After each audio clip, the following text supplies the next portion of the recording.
শুভ সন্ধ্যা। আমার কবিতার নাম পাখি জন্ম।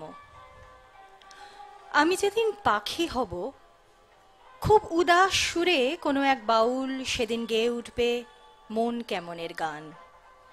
আমার পরিত্যক্ত গৃহ কোণ খুঁজবে গোধূলির মলিন আলোর মতো আমার ফেলে আসা শেষ হাসির অস্পষ্ট গুঞ্জনটিকে।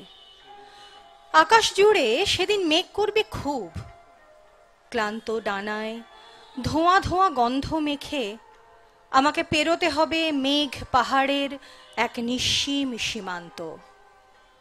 অনেক দূরের কোনো এক অজানা গ্রহে তখন হয়তো সবে ভোর হয়েছে, মায়া কুয়াশা জড়িয়ে রয়েছে আদুরে আলোর সারা শরীর জুড়ে। উঠতে উঠতে ঠিক সেইখানে যাব আমি। ওরা পাখি দেখেনি কখনো, ওরা বিস্মিত হবে আমার মকমল বিছানো শরীরের বাহারি রঙের জেল্লা দেখে।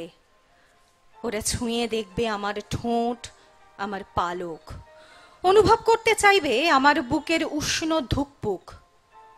ওরা আমাকে জড়াতে চাইবে গ্রহান্তরের মায়ায়, কিন্তু আবার উড়াল দেব আমি। আমার বিদেহী ডানায় তখনও যে টাটকা মৃত্যুর আষ্টে গন্ধ। নমস্কার।